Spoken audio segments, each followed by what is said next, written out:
भाई जी, ये नया माल आया, इसकी रेट निकालना है। अरे यार, तुम लोग शांति से 2 मिनट बैठने भी नहीं देते हो। कैसा है? अच्छा है आइटम तो यार, एकदम बढ़िया। बढ़िया है। 500 रुपये निकाल दे। ठीक है। 500 में बिकेगा? बिकेगा। चल 500 निकाल दे। इसकी भी रेट देनी है। हाँ। ये कैसा है? अच्छा है आइटम तो, भी एकदम बढ़िया है। बढ़िया है। 400 निकाल दे। निकाल दो। चलिए चलिए। अरे वाह यार, ये तो बहुत जोरदार आइटम है।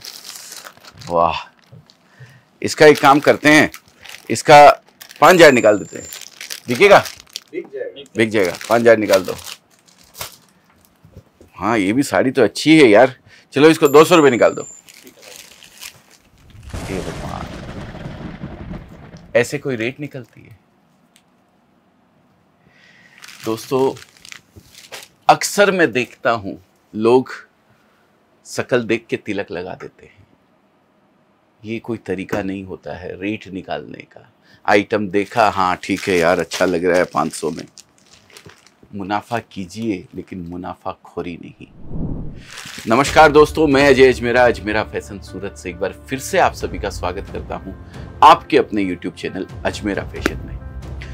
दोस्तों, आज कुछ पॉइंट्स मैं आपको ऐसे बताऊंगा जिनकी वजह से कहीं ना कहीं हम अपनी दुकानदारी के अंदर एक विश्वास, एक ट्रस्ट लोगों का नहीं जीत पा रहे हैं। कस्टमर का जो एक ट्रस्ट हमारे ऊपर बनना चाहिए वो नहीं बन पा रहा है। सबसे पहला पॉइंट आपने देखा दोस्तों, रेट कभी भी इस तरीके से निकालनी चाहिए। हम मैन्युफैक्चरर हैं, हम इस तरीके से रेट नहीं निकाल सकते हैं, या एक रिटेलर, उसको भी इस तरीके से रेट नहीं निकालना चाहिए। मैन्युफैक्चरर है, हमारे निकालने का तरीका होता है, ग्रे की कॉस्टिंग जोड़ी जाती है, प्रिंटिंग की कॉस्टिंग जोड़ी जाती है, फिर उसके ऊपर जो वैल्यू एडिशन हमने करवाया है वो कॉस्टिंग जोड़ी जाती है। उसके बाद उसको चेक करवाया जाता है, उसका मॉडलिंग होती है, उसकी फोटो बनती है, फिर एक जो जितनी कॉस्टिंग उसकी आई है उस कॉस्टिंग के ऊपर एक रिजनेबल प्रॉफिट, 5% है, 7% है, 10% है, जो भी एक रिजनेबल प्रॉफिट होता है, एक कैटेगरी के हिसाब से वो मुनाफा हम लोग तय करते हैं।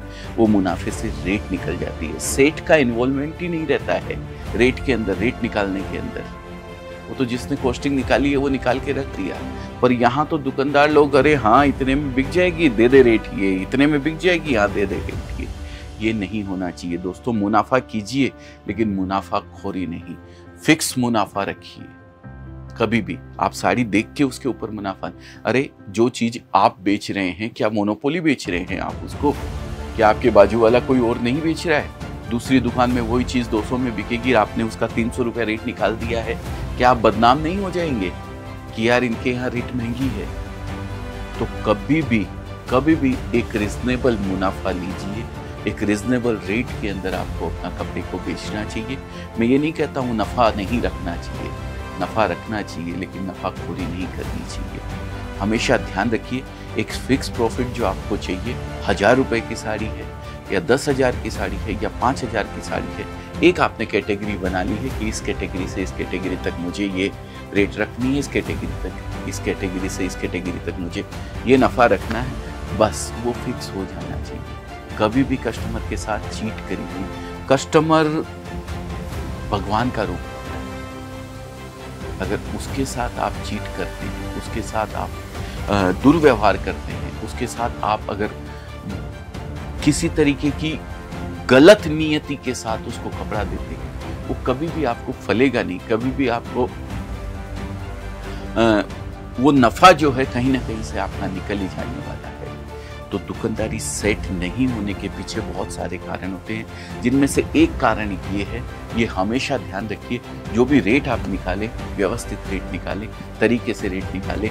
आइटम देख के नहीं, उसकी कैटेगरी और उसकी क्वालिटी और उसकी कपड़े को देख के बाजार में कंपटीशन के हिसाब से जो भी रेट निकल सकता है, उस हिसाब से रेट आपको निकालना चाहिए। तो हाँ, साथ में मैं हमेशा आपको बताता भी हूँ कि रेट निकालते टाइम पे आप ध्यान रखें। अब जैसे मैं आपको हर वीडियो में बोलते हुए मैं दिखाई देता हूँ कि हमारे कपड़े के अंदर एक रिटेलर जो महिला है, घर से बिजनेस कर रही है, वो 25 से 30% ऐड करके बेच सकती है। अगर कोई अच्छे किसी शोरूम के अंदर आपने दुकान कर रखी है, तो वहाँ पे आप लगभग 100% तक हमारा कपड़ा जुड़ के बिकता है।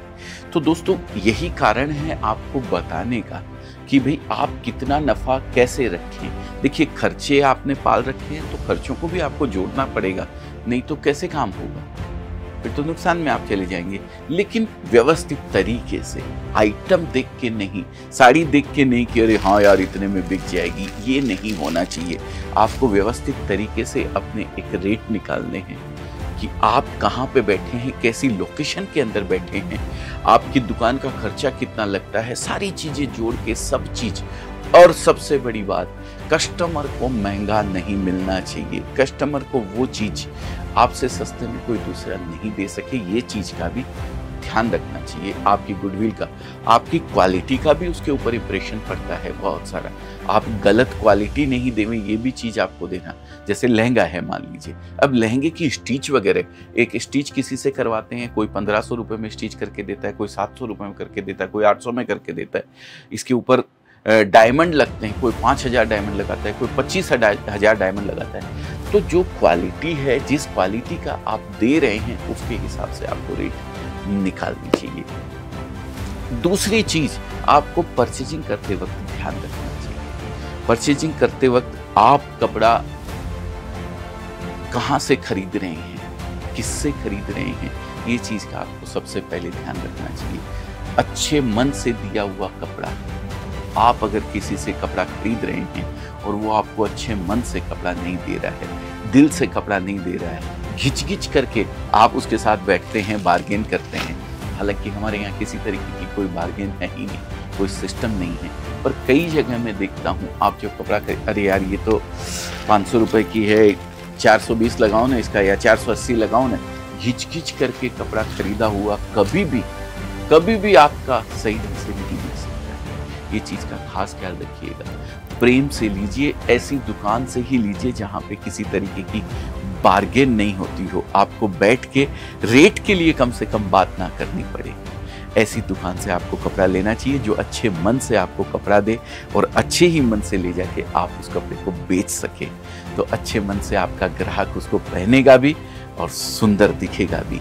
क्योंकि कहते हैं सम्मान भरी सुंदरता हमारा जो एक टाइटल है, हमारी जो टैगलाइन है, वो हम इसीलिए रखते हैं कि सुंदरता के साथ सम्मान भी रहे, आपका मन भी प्रफुल्लित रहे उसको पहन के। तो ये चीज़ हमेशा ध्यान रखनी चाहिए।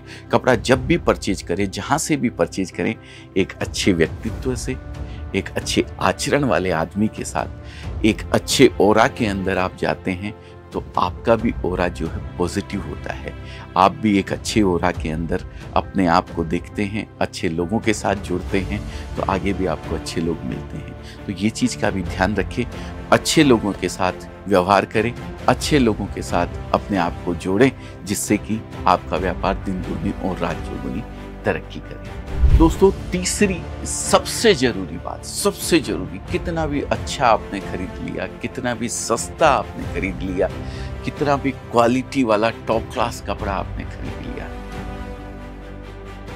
लेकिन आपका कस्टमर जो भगवान का रूप जिसको मानते हैं हम लोग, वो आपकी शॉप के ऊपर आया है, तो उसको खुश करके भेजना सबसे जरूरी चीज है।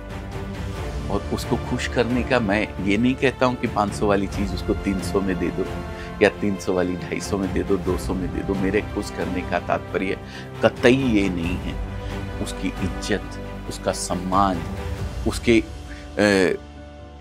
बैठने उठने, उसके खाने पीने का, उसके नाश्ते के पूछने का, उसको चाय पूछने का, उसके साथ व्यवहार कैसा कर रहे हैं आप, ये जरूर सबसे जरूरी चीज।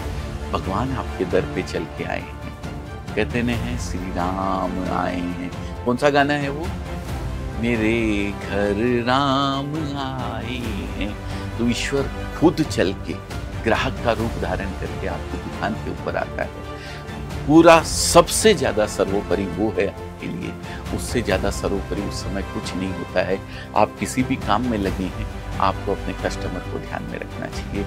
मेरे पास दोस्तों, मैं सबसे नहीं मिल पाता हूँ, कभी होता नहीं हूँ, कभी आउट ऑफ स्टेशन होता हूँ, या कभी किसी मीटिंग में रहता हूँ, लेकिन मेरे पास जब सेल्स हेड कोई लिखे आता है कि वो सर आपसे मिलना चाहते हैं, कस्टमर आए हैं, तो मैं सारे काम छोड़ के सबसे पहले उनको एक ही हमेशा बोला हुआ है उनको, अगर कस्टमर मिलना चाहते हैं तो सबसे पहले उनको लेके आइए, बाकी काम हम लोग बाद में कर लेंगे। रात को 1 घंटा ज़्यादा बैठ जाएंगे कोई बात नहीं है, लेकिन कस्टमर इतनी दूर से आया है और वो मिलने की ख्वाहिश रखता है, मिलने की इच्छा करता है, वो चाहता है कि मैं मिलूँ अजय सर से, तो मैं सबसे पहले उनसे मिलता हूँ, हाथ जोड़ के उनका सादर सत्कार करता हूँ, चाय पानी ठंडा जो भी मेरे से बन सकता है वो कोशिश करता हूँ। लेकिन आपको भी वो चीज़ करनी चाहिए, कस्टमर सर्वोपरि है, कस्टमर से ऊपर कोई नहीं है। तो ये चीज़ का भी आपको विशेष ख्याल रखना चाहिए, विशेष ध्यान रखना चाहिए। उसको जरूरी नहीं है वो आपसे ले, कई बार ऐसा होता है कस्टमर आता है हमारे यहाँ 2-3 घंटे घूमता है, देखता है सब कुछ और बच्चों को बोलता है मैं अभी नहीं लूँगा, मैं और भी बाजार घूम के आऊँगा फिर मैं लूँगा, लेकिन मेरे को अजय सर से एक बार मिलना है, तो भी मेरे से मिलवाने के लिए वो लेके आते हैं और मुझसे मिलवाते हैं। उतना ही प्रेम, उतना ही सत्कार, उतना ही आदर हम उनको भी देते हैं, भले ही वो ले ना ले कोई बात नहीं है। हो सकता है उनको कुछ समझ में नहीं आया हो सकता है उनको जो आइटम चाहिए वो नहीं मिला हो, कोई ज़रूरी तो नहीं है कि हम जो बनाते हैं वो पूरे ऑल ओवर वर्ल्ड के अंदर सबको पसंद आ जाए, ऐसा कुछ भी ज़रूरी नहीं है दोस्तों। लेकिन वो ले ना ले वो आपके लिए भगवान का रूप है, आपको उनको उतना ही आदर सत्कार सम्मान देना है जितना कि एक कस्टमर आपके यहाँ से माल लेके जाए तो उसको देना है।